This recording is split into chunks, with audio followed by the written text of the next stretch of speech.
What's going on, legend? This is your motivation guide, Keith Allen, and today we're going to discuss some of the best locations to land in Olympus.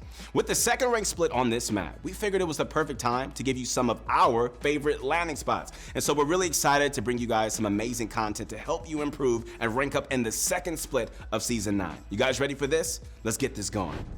When it comes to Olympus, the map still feels foreign to a lot of players. Not only is it the newest map to be added to Apex, but it also had changes this season. And so with this list, we're trying to keep the pick simple, but with options for players to be aggressive or play for placement. This means loads of loot, not 100 teams going there every game, good usable cover and survey beacons nearby. Now, if you came to this video hoping to see Oasis or Bonsai Plaza, okay, just know you're going to need to wait for a top 5 where not to land in ranked video to be released to see those. Now, since this is out of the way, let's get right into it. Okay, so the first amazing landing spot that we're going to talk about is hydroponics. So we absolutely love this place. Not only is it aesthetically pleasing, but it's packed with high-tier loot. And so with large buildings and an underground facility lined with loot bins accompanied by scattered ground loot, it shouldn't be a tedious task to get fully geared up in decent time. With the crafting station placed near the center on high ground, this allows for easy to get heals and also provides lots of vision for you in case the team decides to push the crafter.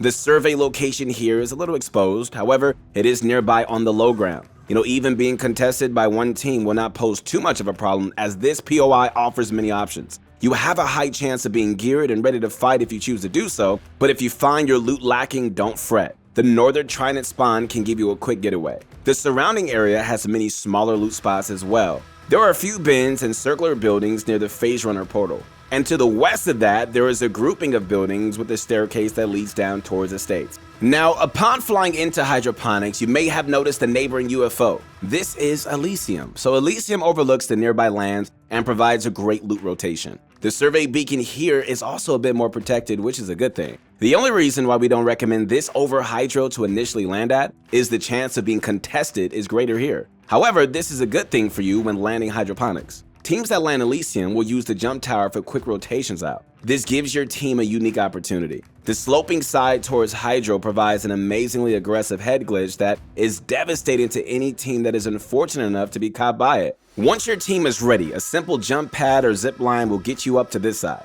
This provides to be a great strategy to get that early KP or just safely enter the area. Okay, so a little warning for you guys. Enemies can use your old equipment against you if they follow you up there. Trust us, you don't want to be on the wrong side of this head glitch. Strategies like this one can get you the advantage you need against a tough team. And if you're looking for even more advanced strategies to get an advantage, guys, then be sure to check out some of our top-ranked coaches over at ProGuides.com. With their help, you're going to stop dying and improve at a rapid rate. But getting back into Elysium, alright, if this area remains unlooted, okay, then you may find some nice gold items around the center. As we mentioned before, the jump tower here provides a great rotation for your team and good vision around you. We really like this location, especially when paired with the Elysium loot. Alright, so next up we have Orbital Cannon. The biggest draw to this area is actually the lack of draw to the area in-game. Normally this is a low populated area and that is good for you and your team. This spot has a good loot flow to it and a solid crafter location. You won't find a jump tower close by with the recent change this season, but there is definitely a good Trident spawn. We also recommend rotating from here in the Trident and not on foot. And so with no POI neighboring it and lots of flat open land surrounding it, the rotations leaving here are rather exposed. There is a southwestern grouping of buildings with a second Trident spawn, as well as a decent amount of loot. Okay, so going on from here towards Icarus or Grow Towers is quick with the vehicle. Using the centralized survey beacon on the rooftop should be easy and useful for deciding which way to go. There are some zones that end out here, but don't expect that to be a common occurrence. Okay, so if you do find yourself with this as the end zone, get ready to shoot at defenseless teams as they rotate in. When we say there is very little cover for low ground teams, we mean it. Orbital has amazing high ground and defendability from attacking teams. It kind of resembles a castle with a moat around it. The walls surrounding this POI make it hard for teams to push without being punished at every step. Overall, guys, we like this POI as a non-aggressive start with high placement in mind. Okay, so let's take a small break from these landing spots and discuss something that may not be too obvious for some players. Olympus is one of the biggest maps we've seen added to Apex yet, being only slightly smaller than World's Edge. With that being said, that means not every flight path is going to allow you to stretch to your favorite landing spot. Olympus by design is actually worse to stretch on as the jump tower placements are more spread out and there are no geysers to redeploy with. So if you notice your flight path isn't close to your favorite landing spot, then you may need to change it up. If you have a southwest flight path going up towards gardens, then maybe orbital cannon isn't ideal to fly to. So make sure you have backup spots that you can make it to in a timely manner. No teammates want to spend 30 seconds running to their POI to then finally start looting. This puts you behind the rest of the game, and that's never ideal in battle royales. Alright guys, so changing the tone from a non-aggressive start to one with a bit more action involved. Docks has a ton of good things going for it when it comes to rank. Docks is a large grouping of buildings with a sewer system beneath it. Lots of loot fill these buildings, and the sewer even has some. The sewer system does provide good outplay potential for good teams that work together when using it. That is, if you're even contested. From the sky it seems rather dull and is outshined by the bright blue carrier POI to the west. The South tells the same story, with the Fight Night holographic drawing loads of attention to it.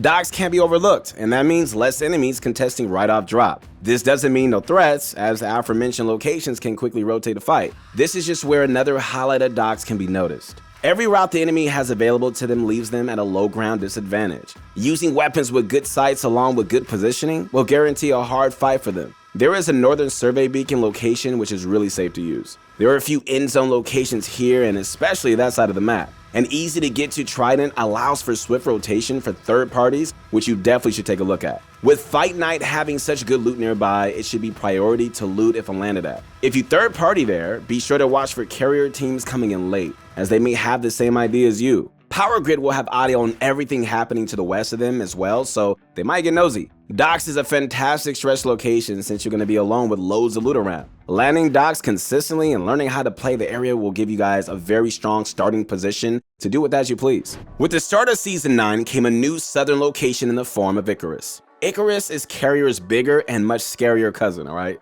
This ship is alive with high tier loot and even stores a vault in the front. This is one of the best jobs at spreading out loot and having it in abundance we have seen when it comes to adding a new POI. Not only does this ship house loads of it, but outside does as well. Inside the ship, there are multiple sections separated from each other with loot bins and ground loot. In the biggest section, you're gonna find wall-mounted guns galore. This place is great, but since it's new, it can see some contesting teams. More times than not though, it's less popular than the nearby solar array. With this in mind, you already know we're going to be looking for a juicy third party on those teams. When it comes to scouting out that next ring location, don't worry, there is always one very close by. If you get lucky enough to get the survey spawn directly to the west across a short bridge, then definitely use this one. It's great, and it really provides you with good vision around you. If you don't, that's okay. Solar Array has a survey beacon that is very accessible once you make your first rotation. When it comes to landing here, teams probably want to focus on the main section, then work their way towards the front. Oftentimes, looting from the head of the ship towards the back will leave you double tracking back to the vault.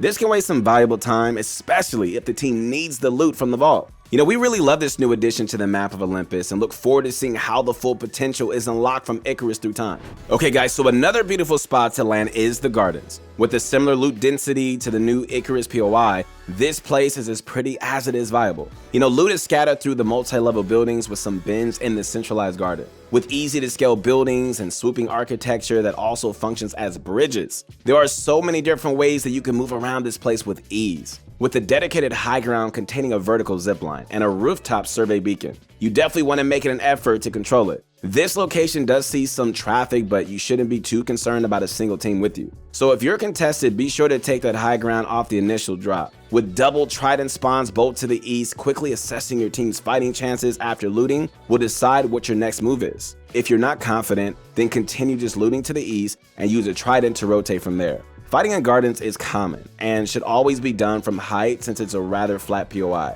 Using rooftops to your advantage as well as learning the building layouts will be a big help in winning your team fights. All of the rotations out of gardens are fantastic as well. Whether you're going to get your agricultural lessons at the Grow Towers, heading west through the system of bridges towards Energy Depot, or checking out the Void in the Rift, all of these are downhill from you. This also means third parties are also discouraged from making the hike to push you. We love the look and feel of this POI, and that's why it's one of our favorites for players. Olympus has only been in the game for 2 seasons, and in such a short time, it has found a place in our hearts. It's so different in playstyle than other maps due to the tridents and unique landscape. We obviously have our preferred locations, but that doesn't mean that they're the best spot every time. So keeping in mind the flight path like we discussed earlier will be a key factor in determining the best place to go. Watching where players go is also important. Sometimes in ranked, more aggressive POIs are avoided entirely, which leaves them free for the taking. This isn't a common occurrence, so, sticking to these consistent landing locations is going to produce more repeatable results. And at the end of the day, guys, playing for placement is going to be the key to high RP gain, and we think these spots are going to give you guys the best results. So now that we've covered all the landing spots, it's time for you guys to really just try them out. Personally, I would start with Orbital Cannon because of how uncontested it is and just really go from there. However, all the spots on our list are fantastic, and it's definitely going to help you guys achieve your dream rank. Hey, if you guys enjoyed the video, make sure you like the video, subscribe to the channel, and connect with me on my Instagram at Your Motivation Guy. I believe in you guys. Don't quit. Never give up. I'll see you on the next one. Peace.